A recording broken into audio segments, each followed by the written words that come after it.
Olá, sejam bem-vindos a mais um episódio do podcast MedGo. Aqui você sempre encontra temas relacionados à educação médica e saúde interessantes e de uma forma descontraída. Hoje, o tema é o raciocínio científico e o pensamento científico e o papel dele na prática da medicina. Para isso, temos aqui ao meu lado Guilherme, médico, pneumologista, preceptor de residência. Obrigado por estar aqui de novo com a gente, Guilherme. Eu que agradeço a oportunidade, Paulo. Muito obrigado. Temos a doutora Laura Borja Pardini, que é médica especialista em clínica médica, recém-formada na especialização de endocrinologia, né, Laura? Obrigado pela sua presença. Eu que agradeço, Paulo, o convite. E Dr. Wilson Faglione, que é médico neurocirurgião, coordenador de serviço, preceptor de residência. É um prazer estar aqui com você, Wilson. Prazer é todo meu, Paulo. Obrigado pelo convite.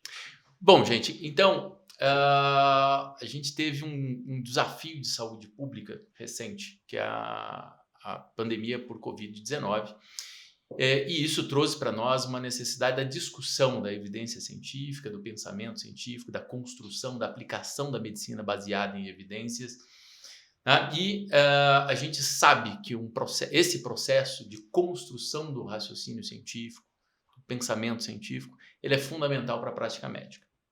Então, queria começar abrindo uma discussão de vocês, como é que foi para vocês, né, esse desenvolvimento ao longo da sua formação, tá? E como que você vê hoje a sua maturidade para a aplicação da avaliação científica e do planejamento científico dentro da sua prática. Guilherme.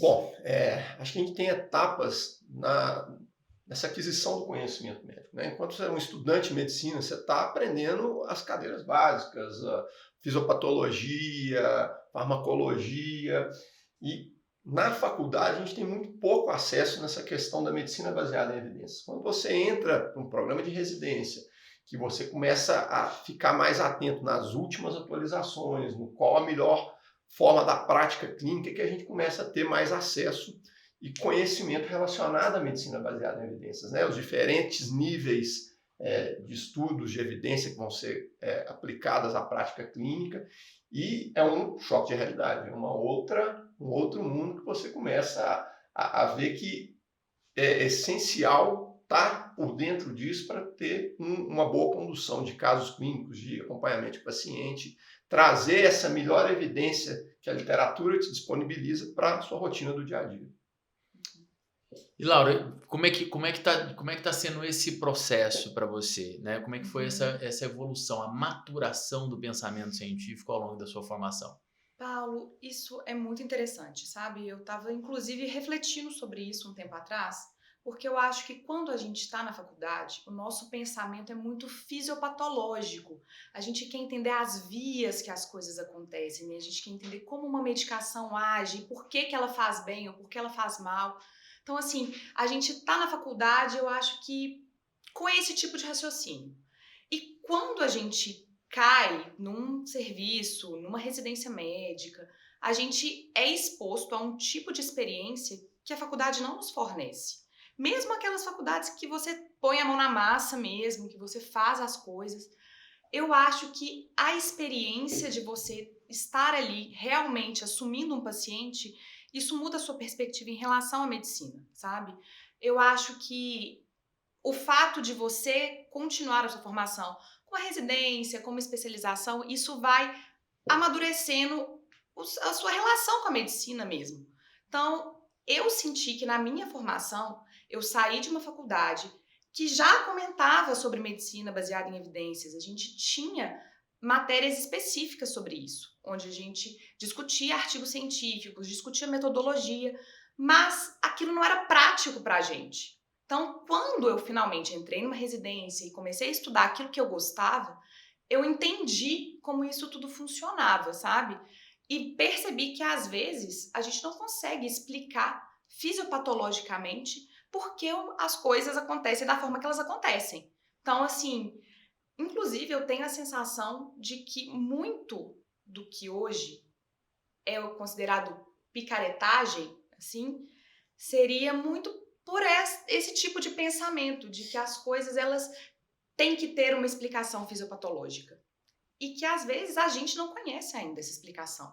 Então, não acho que dá para atrelar o conhecimento médico a um conhecimento unicamente fisiopatológico. Por isso, a necessidade da gente pesquisar e da gente buscar e experimentar mesmo, que é o que é a medicina baseada em evidência, né? Você realmente botar à prova aquela sua hipótese. Laura, você trouxe alguns conceitos muito interessantes e eu sei que o Wilson, na formação dele, ele começa a faculdade já inserido no programa de iniciação científica, né, Wilson? E na área básica. Me fala um pouquinho dessa sua experiência e como isso te ajudou no seu processo de formação e também no pensamento científico. Então, Paulo, bom, primeiro eu vou seguir a relatoria do Guilherme, né? Que realmente no início, né, no início da faculdade, durante a graduação, nós estamos muito preocupados, né, sobre os mecanismos fisiopatológicos, sobre aprender anatomia, sobre como aplicar isso de uma forma ou outra, mas menos preocupados em como racionalizar, né, racionalizar como nós vamos utilizar esse conhecimento. Tá? Eu tive realmente uma experiência diferente, né? Eu já iniciei na faculdade no segundo período. No meu primeiro período eu tive um encantamento por bioquímica, né? Então estudei bioquímica a fundo, né? E aí eu fui convidado. A gente pode estudar mais isso profundamente, né? Para entender esse encantamento. Com a bioquímica. Eu tive um encantamento por bioquímica, né? E aí eu fui convidado por um laboratório lá do ICB, da UFMG, para fazer um trabalho que eu integrava, na época eu integrava e estudava a forma tridimensional de venenos da aranha, chamada na aranha madeira, que é a Phoneutron nigriventer, e a gente pegava, né, a cadeia de aminoácidos todas abertas e simulava no computador como ela ia se dobrar até chegar na organização inicial. E para isso, na época, eu lembro que a gente não tínhamos as facilidades que temos hoje de entrar no PubMed, por exemplo, e entrar nas plataformas de artigos e baixar artigos.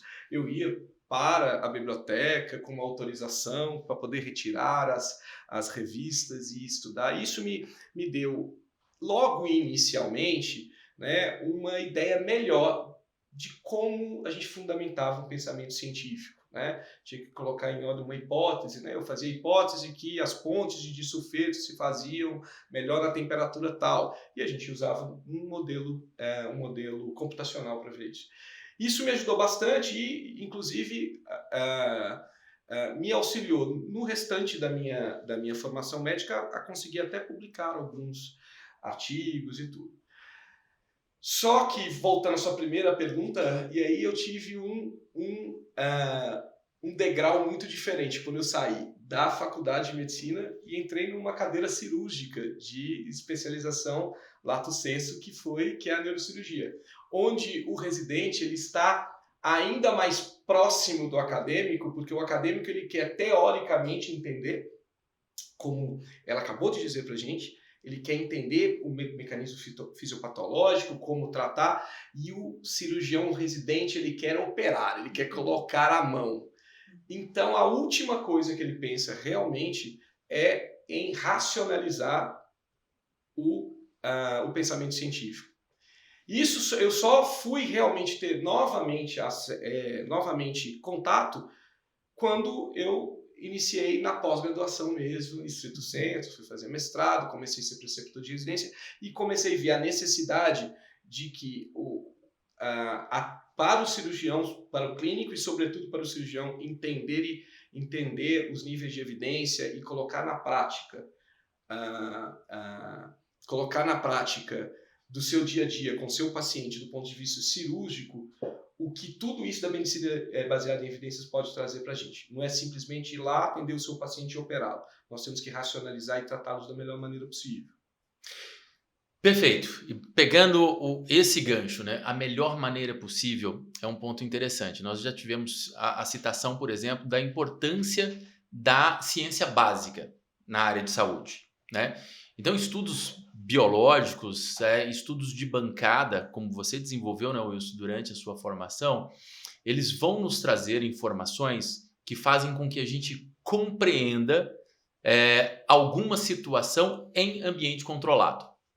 E é muito importante, porque o ambiente controlado, ou a simulação controlada, seja no modelo animal, seja em modelo de bancada, ele vai nos trazer a possibilidade da criação de novas hipóteses. Essas hipóteses, então, elas vão ser testadas num segundo momento, né? Aí já em modelos de seres humanos, né? E o acúmulo do conhecimento vai fazer com que a gente chegue no desenvolvimento de uma medicação, de uma proposta de um tratamento, né? De uma proposta de um tratamento cirúrgico, né? E testadas estas evidências, a gente parte para o tratamento. Então, este processo é você sair, né, do estudante de medicina que chega à faculdade, né, com o senso comum como a compreensão daquilo que é a prática, e transformar isso no pensamento científico, isso é sempre um desafio, né, Guilherme? Muito grande, muito grande. Porque eu falo que assim, o estudante de medicina hoje, na grande maioria, ele sai muito bem formado, né? Assim, ele adquire o conhecimento. Ele precisa ter a melhor questão da prática. E isso vai ser a residência, a especialização, é o dia a dia que ele vai trazer. Mas é muito difícil se manter atualizado se você não tiver uma rotina de acompanhamento desse desenvolvimento todo, do conhecimento que vai acontecendo, né? Uhum. E isso é essencial, porque é o que nos separa como médico de curandeiro, é a gente seguir um raciocínio clínico, seguir práticas científicas para avaliar, né? Então, isso é uma coisa que tem que ser naturalmente incorporada na nossa rotina para conseguir, né, adquirir todas essas coisas necessárias para o dia a dia. Exato. E essa evolução, né? Ou seja, pegar alguém cru do conhecimento científico, né? E ir fomentando esse desenvolvimento, esse pensamento, até chegar à prática, isso realmente também é um dilema. E é interessante que a gente fala, né, por exemplo, da experiência clínica, da experiência prática, né, que vai sendo adquirida ao longo do tempo, né? E algumas pessoas criticam a medicina baseada em evidências, né, Laura? Falando, não, a medicina baseada em evidências, ela não leva em consideração a prática. Leva ou não leva? E precisa de existir a briga entre o pensamento científico e a experiência? Paulo, eu acho que é exatamente o contrário do que você está me falando, sabe? Eu acredito que a prática é o que fomenta a medicina baseada em evidências. É quando a gente está ali atendendo o paciente e tendo dúvidas em relação ao como melhor tratar esse paciente, como abordar essa situação da melhor forma, que surge o que fomenta a medicina baseada em evidências. E eu acredito que a medicina baseada em evidências, ela precisa da prática para poder existir. Porque é a prática que faz com que a pesquisa continue. É sempre querer melhorar e sempre querer fornecer o melhor para o nosso paciente, que é o que motiva a gente a correr atrás de respostas. Então, assim, na minha opinião, eu acho que a medicina baseada em evidências, ela é um complemento da prática. Então, exatamente. E muitas vezes as pessoas também não compreendem, não compreendem essa evolução do conhecimento, ou seja, né, a compreensão fisiopatológica, ela é fundamental. E ela é bela. E ela, inclusive, é sedutora. Porque muitas vezes a compreensão fisiopatológica nos faz ficar apaixonado por um processo e falar assim, então eu resolvo assim. E aí vem o estudo prospectivo, randomizado, né, controlado, e ele fala, não, né, não é assim.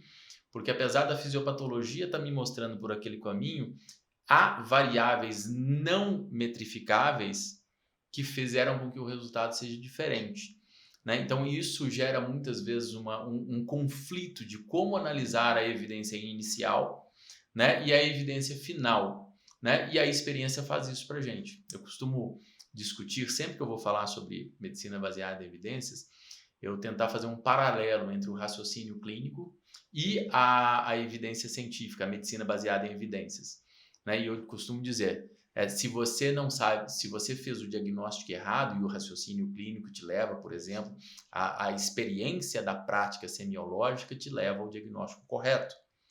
E se você faz o diagnóstico errado, não há tratamento que será certo, né? Porque você errou na base, né? Então não adianta aplicar a medicina baseada em evidência se o diagnóstico estiver errado.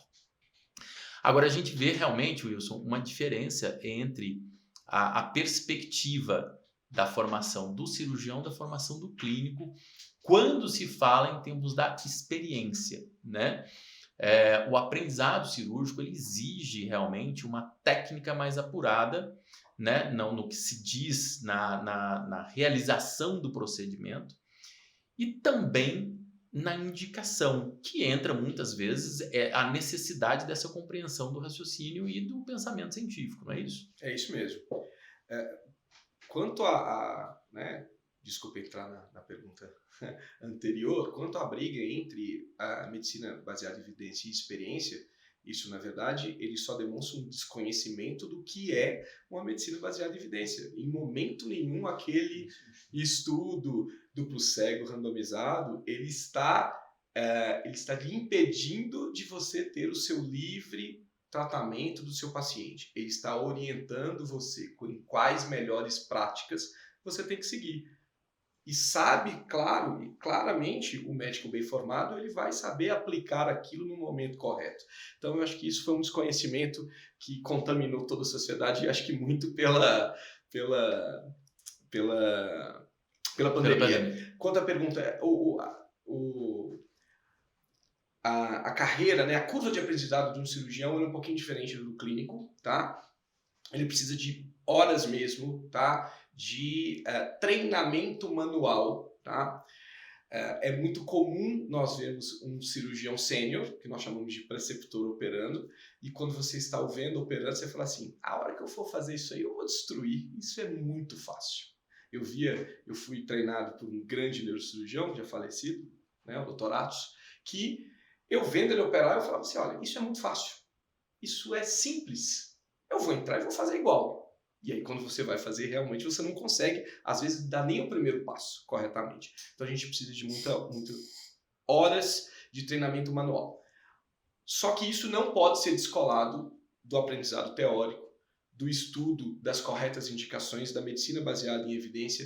Existe menos medicina baseada em evidência para patologias cirúrgicas do que para patologias clínicas. Nós temos os níveis de evidências, né? Nós temos menos evidências 1A para tratamentos cirúrgicos, até porque nós começamos, a partir de um momento que existe uma tecnologia ou uma técnica que sabidamente, pela experiência de diversos cirurgiões, ela é benéfica para o paciente, nós não podemos colocar ela à prova do ponto de vista ético, porque nós vamos estar prejudicando o paciente. Mas isso não pode ser descolado. E eu vejo que esse é dos déficits do treinamento, tanto na graduação, quanto nos programas de residência médica. Eu acho que o cirurgião, às vezes, ele é um pouco descolado da teoria, ele é muito ligado à prática em detrimento da teoria. E isso e isso pode ser um ponto negativo no tratamento dele, no enfrentamento das patologias que ele vai tratar. Uma outra questão que é extremamente relevante, né, é também a tradução daquela evidência científica, né, para a aplicabilidade clínica e também a compreensão do universo em torno da pessoa, né, que vai fazer com que a gente aplique o melhor tratamento para aquela pessoa baseado no conhecimento. E dentro do processo da formação, a gente sabe que hoje se tem também a necessidade da humanização do atendimento, o que é um tema extremamente importante, que a gente deve se debruçar o tempo todo. E há também uma preocupação justamente desse pensamento científico tomar proporção muito grande, né, que faça com que o médico fique mais distanciado, menos humano. Né, que também não deveria ser uma dicotomia, mas muitas vezes é tratado também dessa maneira. Ou seja, ciência, humanização, experiência, elas se somam, elas não deveriam ser uma briga. Não é isso, Guilherme? Com certeza. É óbvio que o desenvolvimento tecnológico, a medida de melhores práticas através da medicina baseada em evidência é essencial no manejo, mas a arte da medicina ainda tem o seu local, né? Nós temos isso, a empatia com o paciente, saber individualizar, até porque, por exemplo, né, a gente sabe que o nível máximo aí de evidência são os estudos randomizados, controlados, com meta-análise, mas muitas vezes esses estudos têm critérios de inclusão tão restritivos que às vezes aquilo não é aplicável ao seu paciente, né? Então, tá, a melhor evidência para esse tipo de situação é essa, mas esse meu paciente, ele realmente foi contemplado no estudo dessa evidência? E aí entra toda a questão da experiência, do manejo que você vai ter que tomar em conjunto ali. Você citou um tema que é muito interessante, né? A análise da evidência científica, tá? E qual é o grupo para qual aquela evidência científica se demonstrou ser a mais recomendada, né? Exato. Nós tivemos recentemente um debate muito interessante sobre justamente tratamentos em diabetes, né? E várias publicações foram feitas, nós temos evidências científicas de altíssimo impacto, né? Mas, por exemplo, uma das primeiras publicações, que foi uma publicação muito importante, né, lá do ano de 2015, né, ela contemplava um mundo de 12% do total de pacientes com diabetes do tipo 2. Tá? Então era restrita, né? Com o tempo a gente foi observando que em mundo real, né, essa evidência ela se reproduzia em parte, não plenamente, mas que teríamos o benefício, né? Então, ao mesmo tempo também, né, um estudo ele deve ser analisado muito mais profundamente do que simplesmente o resultado pontual, né, Laura? Com certeza, Paulo. Você falando isso me lembrou muito de uma discussão que a gente teve na residência, quando eu estava na residência de endocrinologia, que é a beleza, por exemplo, dos inibidores de SGLT2. Tanto se fala sobre essas medicações e como elas melhoram do ponto de vista cardiovascular, os pacientes com diabetes, até pacientes sem diabetes. E eu lembro muito de uma discussão que me impactou muito, que foi, tudo bem, essa medicação ela reduz eventos cardiovasculares, ela reduziu um desfecho composto de eventos cardiovasculares, eventos isquêmicos, mas em que ponto isso é relevante na saúde do meu paciente, sendo que a maior parte dos pacientes que a gente atende são pacientes onde a gente não consegue controlar o colesterol deles com estatina, que é uma medicação fornecida pelo governo, que tem no SUS, e a gente não consegue controlar o colesterol desse paciente. E a gente está querendo começar medicações caríssimas, apesar da evidência robusta, a gente se vê num dilema de a medicação é excelente, mas o básico não está sendo feito. Então, assim, eu tenho muito essa memória, essa discussão que foi feita do tipo, a evidência, ela é clara e a gente tem que correr atrás dessa evidência. Agora, não podemos abandonar o básico para correr atrás disso. É como fazer com que a gente consiga aplicar em vida real os conceitos que a ciência nos traz, né? Então, Sim. que é um ponto também fundamental, que também não é dicotômico, a gente não devemos tirar isso. E a beleza disso é que faz com que a gente saiba que uma boa formação médica ela é indispensável e ela vai fazer com que esse profissional seja insubstituível, pelo menos por um longo período ainda, né, frente a inteligências artificiais e outras questões. Porque o nível de raciocínio, de interação, de necessidade de compreensão de todo esse processo é muito maior do que as ferramentas tecnológicas têm hoje, né? Ainda mais no campo cirúrgico, né, Wilson? Nós vemos algumas indicações de tratamento em estudos grandes, tratamentos cirúrgicos, principalmente feito por nações com um poder econômico maior do que o nosso, que é praticamente impossível de ser colocado no nosso dia a dia. praticamente impossível de ser colocado no nosso dia a dia, na nossa realidade, que a Laura acabou de falar. A aplicabilidade do nível de evidência que você depende muito do seu paciente e depende muito da sua situação. Tá? As novas tecnologias, né, elas estão aí, elas nos auxiliam muito. E a neurocirurgia, ela teve, eu vou falar um pouquinho da minha experiência, a neurocirurgia, e como as outras cadeiras cirúrgicas também tiveram um salto absurdo por causa de tecnologia. Hoje nós tratamos patologias que até poucos anos atrás, eu digo poucos anos atrás, 30, 40 anos atrás, significaria ou a morte ou uma sequela certa para o paciente por causa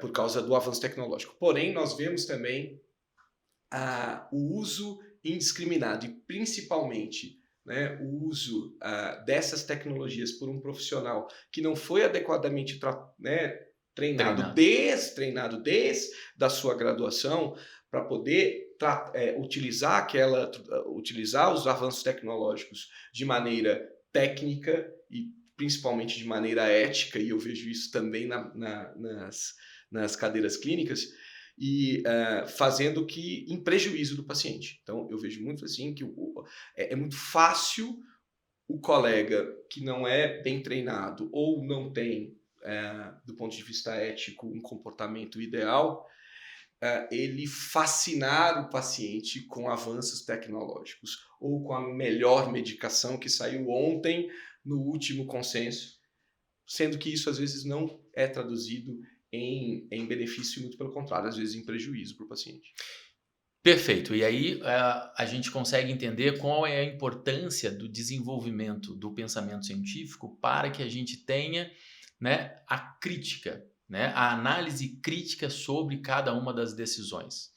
Porque o leque de opções terapêuticas, o leque de opções propedêuticas, né, que são os exames que a gente solicita para os nossos pacientes, são múltiplos.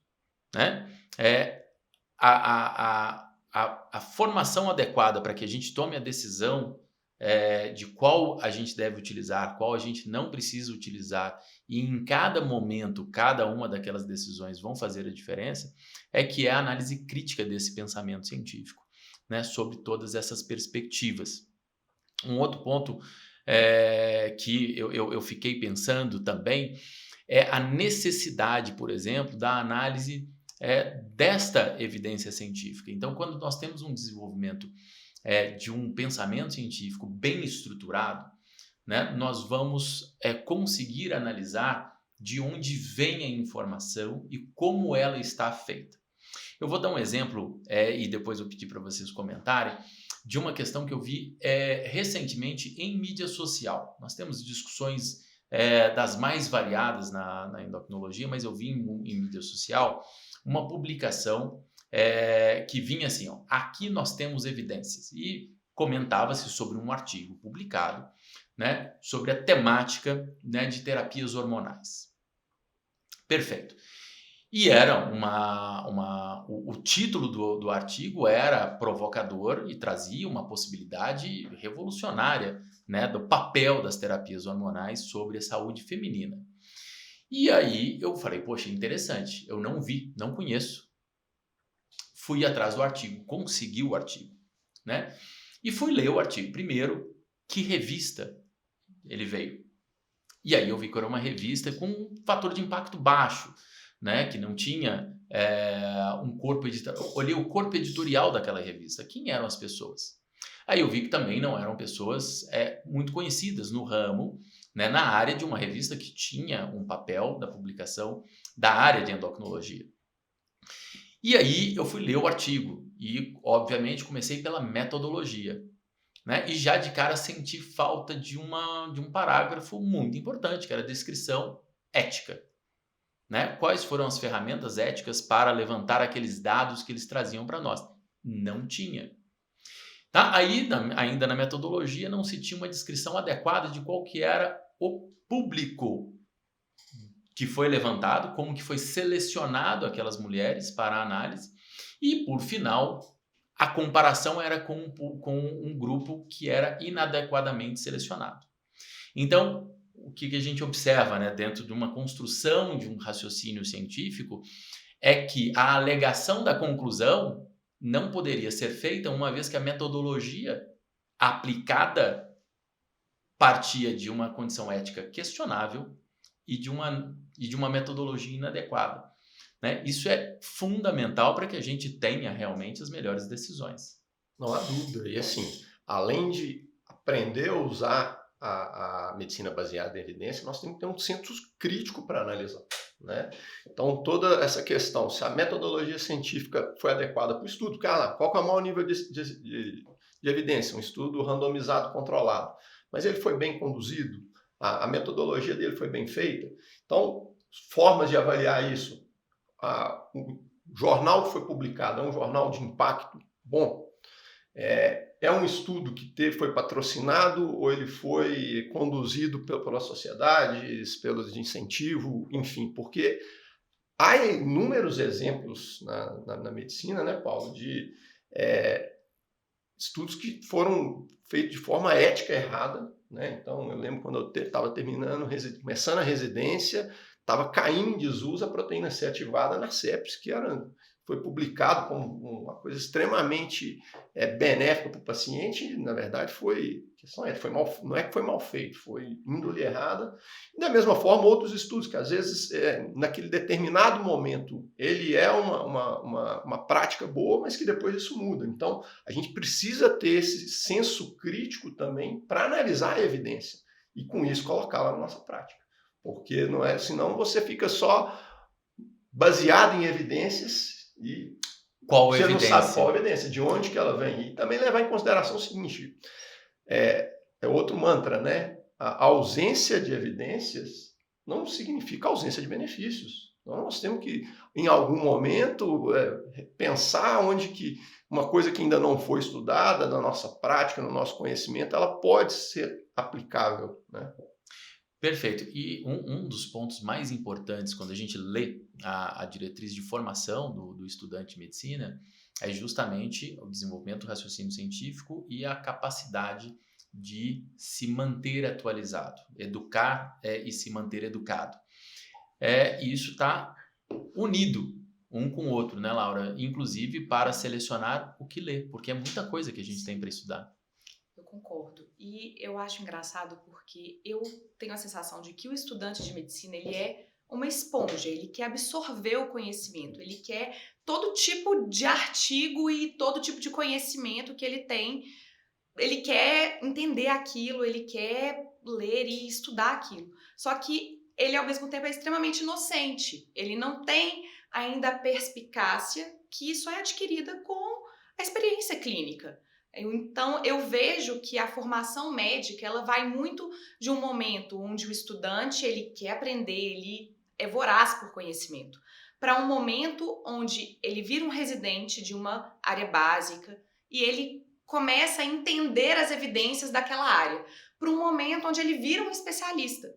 E aí, nesse momento que ele vira um especialista, ele adquire de forma assim, mais madura esse senso crítico para entender uma evidência, para poder entender uma metodologia, para poder saber criticar aquela metodologia. E assim, realmente isso é uma coisa que é obtida com o tempo, e com o estudo, e com a experiência.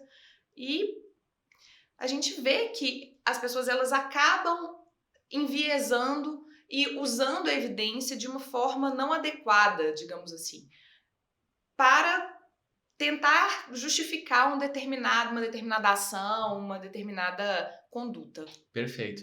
E eu acho que quem está nos acompanhando vai percebendo que um dos pontos fundamentais da formação médica, né, é fomentar a dúvida, né? A crítica, a dúvida, né, o duvidar, né, me prove que, né, me prove que isso está certo, porque aí eu realmente vou aplicar da maneira correta. Então, parte do pensamento científico é o cultivar a cultura de manter a dúvida presente, mas não uma dúvida paralisante, uma dúvida que nos faz querer estudar e saiba como estudar para chegar ao ponto mais adequado. A gente vem citando aqui, né, Wilson, alguma dos artigos, da análise, essa interpretação, né, dos vieses, né, e como fazer com que isso, com que isso seja aplicável, né, ou seja, separar o joio do trigo. Né? Na área cirúrgica a gente também tem muito disso, né? As publicações elas precisam de ser analisadas dentro dessas questões. Precisam. Eu tive há pouco tempo atrás uma discussão com um residente onde ele me falou: Wilson, essa técnica que você utiliza de rotina, uma técnica até consagrada, mas eu li um artigo com N até elevado e que me mostrou que talvez se nós fizéssemos diferente, o resultado acho que é melhor. O resultado é melhor. Ele falou assim, taxativamente, na verdade. O resultado seria melhor. Eu falei, sério? Vamos ver o artigo, me mostra. Ele me mostrou um artigo, eu falei, você sabe que tipo de artigo é esse? Ele falou assim, olhou e falou assim, isso é um estudo observacional. Ele falou assim, um estudo observacional. Eu falei assim, ele te permite tirar conclusões? Aí ele olhou e falou assim, ele não te permite levantar conclusões, ele te permite levantar hipóteses.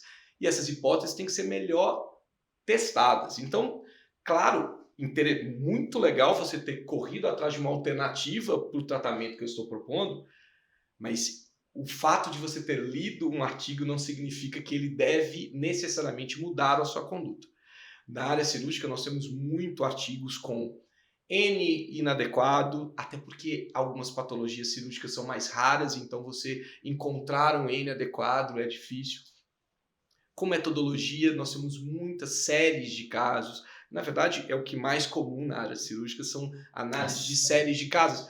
E elas nos trazem coisas interessantes, sim. Eu não digo que nós não podemos aplicar uma conclusão, entre aspas, porque séries de casos não trazem conclusões, mas uma conclusão de uma série de casos, desde que você saiba que você está aplicando uma técnica e que ela vai merecer cuidados diferentes porque é uma técnica nova. Então, esse é um problema, assim, para o cirurgião, principalmente. Você ler um artigo não significa que você deve obrigatoriamente aplicar aquilo. Mudar a conduta, né? E o mudar a conduta também é uma das questões mais importantes na medicina. E o que a gente vê também é que muitas vezes condutas não são modificadas a despeito de evidências robustas. Né? E aí a gente tem também uma questão temporal, né? Que durante a nossa formação, minha formação, eu terminei a faculdade em 2000, e durante a minha formação, duas grandes modificações de condutas aconteceram na área da medicina. Tá? Uma foi no tratamento da insuficiência cardíaca, né? Que saiu de um tratamento mecanicista, fisiopatológico, para um tratamento baseado em conhecimentos, muitas vezes, da relação dos hormônios cardíacos, tá? E o tratamento da doença ulcerosa gástrica, né? Ou da úlcera duodenal, né? Que saiu de uma doença relacionada ao estresse e à hipersecreção gástrica e passou a ser considerada uma doença infecciosa pela infecção do H. pylori. Foram duas mudanças muito interessantes. E é interessante que, assim, ao longo do tempo, né, a velocidade da produção científica hoje muitas vezes nos permite tomar decisões de mudanças de condutas um pouco mais rápido. Há uma necessidade também do avanço das análises e até mesmo das entidades regulatórias de acompanhar essa velocidade, para que a gente, ao mesmo tempo, não seja precoce na incorporação de uma nova tecnologia porque não tem evidências o bastante, mas ao mesmo tempo não demore tempo demais, uma vez que aquela informação já está consolidada. É um ponto de equilíbrio difícil de alcançar, né? Porque assim, às vezes eu vejo essa conversa com o residente. Você viu o artigo que acabou de ser publicado sobre tal situação, começa meio que uma briga assim, eu estou mais atualizado que você. Poxa, calma, é muito difícil manter esse ritmo. E às vezes a gente depara com situações que medicações foram desenvolvidas para determinado tipo de patologia, elas são testadas em outra, o famoso off-label, que mostra um benefício. Tá, mas um estudo mostrando que essa situação é benéfica, isso vai mudar a prática clínica?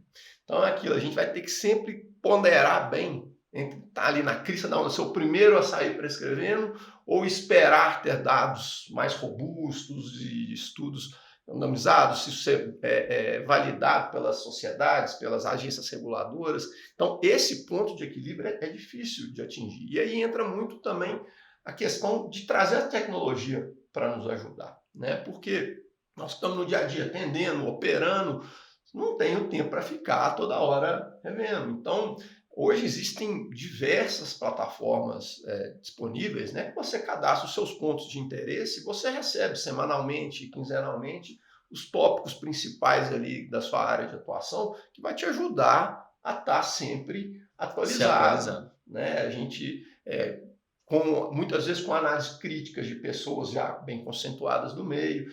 Então, isso, sem dúvida, é um ponto que talvez te direcione para tomar essa medida de forma mais precoce. Mas esse ponto de equilíbrio é complexo de definir, né? Que é o dilema entre formação, né? Um ponto é formação para que você tenha realmente consolidado a capacidade de analisar a ciência que chega até você. E do outro ponto é como manter-se atualizado, né, tendo uma visão crítica e mais selecionando aquilo que você vai ler de maneira adequada.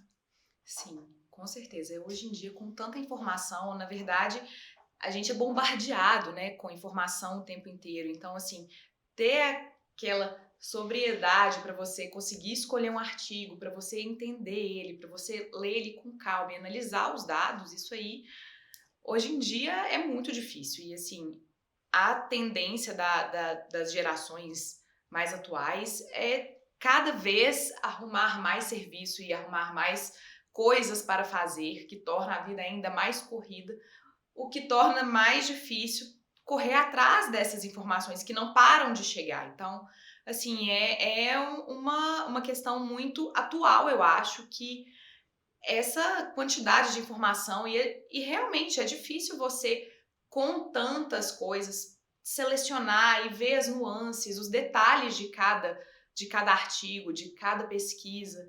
É uma tarefa complicada. A rotina, né? A rotina de avanço, né, para essa atualização, acho que também é muito importante, né, Wilson? Como que você faz esse seu planejamento, né? Ou seja, na sua formação e evolução, como que você planeja isso no seu dia a dia? Educação continuada é sempre uma discussão muito difícil, né? E eu acho que não tem receita de bolo para educação continuada, porque acho que os mecanismos, né, os mecanismos cerebrais de aprendizado, eles são moldados com a sua vida. Então, cada um tem um diferente. Eu não vou aprender do mesmo modo da Laura, do mesmo modo do Guilherme. E acho que isso é impossível. No meu caso, eu sou um aficionado eu sou um estudante ainda à moda antiga. Eu reconheço que existem avanços pedagógicos e que a nova geração ela tem um modo de aprender completamente diferente do meu. Eu vi isso no tempo que eu fui professor, eu tive que aplicar isso para eles, mas eu, para mim mesmo, eu sou um aficionado em educação continuada. Eu estou sempre, cada dia, num programa de especialização diferente, num programa de cursos diferentes. Eu acho que esse material me ajuda a crescer.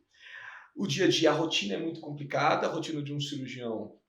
Eu comecei aqui o podcast me desculpando com o Paulo, que eu não tive como estudar direito as direções que ele passou pra gente, porque eu acabei uma cirurgia ontem 11 horas da noite e hoje já estava trabalhando de manhã. Então, essa rotina é muito diferente, mas eu separo, tá? Eu separo 3 dias da semana, principalmente que eu tenho as minhas discussões com os residentes, onde eu escolho alguns artigos de interesse ou por necessidade de alguns pacientes que estão necessitando ou de interesse próprio para aproveitar e discutir com os pacientes, e com isso eu acho que eu consigo fazer meu crescimento pessoal também.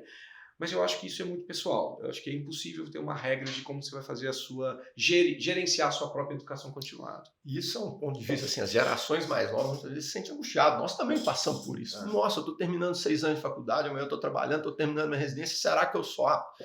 Tem que ter tranquilidade que, assim, não é uma corrida de 100 metros, cara, é muito mais para uma maratona. É isso. Agora, precisa de ritmo, né? Você tem que criar uma maneira, cada um se adaptar. Eu vou tirar uma manhã por semana para estudar, ou eu vou estar vinculado num serviço que tem residência, que é uma forma que sempre te agrega valor, que está sempre te estimulando, ou participar de grupos de discussão, sociedade.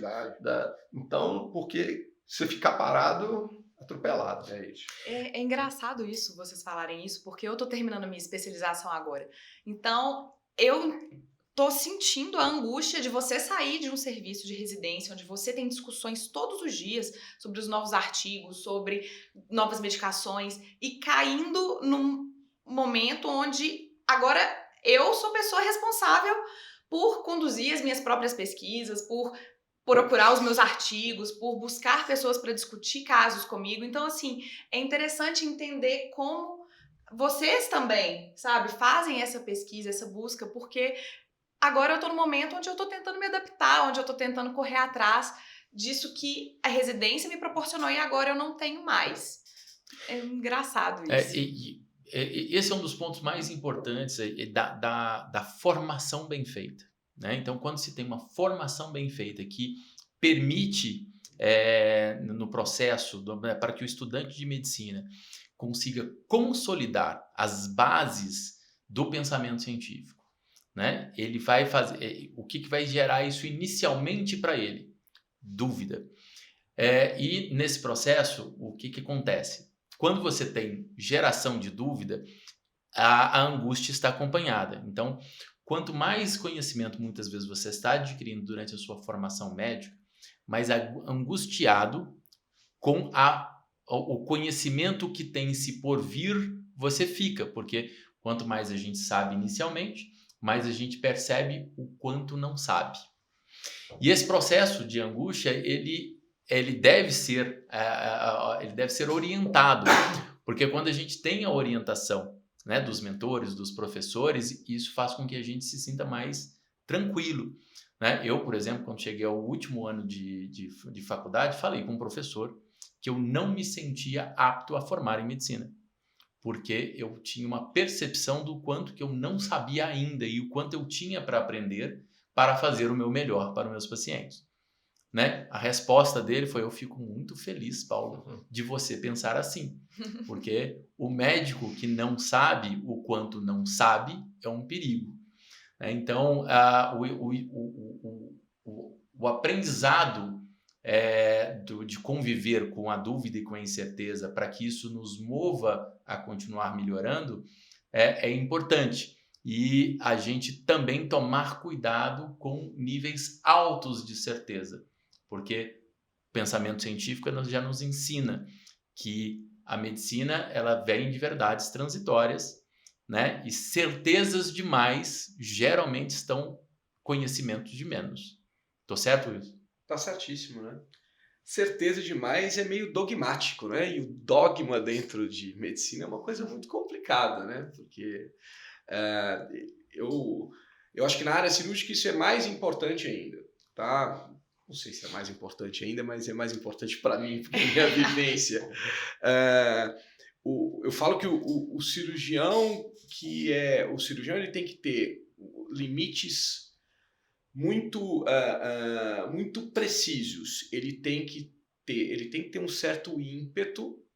O cirurgião não pode ser medroso, né? Porque senão ele não vai conseguir contornar coisas que acontecem no momento do ato operatório. Em compensação, aquele que se julga, né, apto para fazer absolutamente qualquer coisa, ele começa a ser um perigo. Corre o risco de ser imprudente. Corre muito risco, e isso, infelizmente, ocasionalmente a gente começa a ver.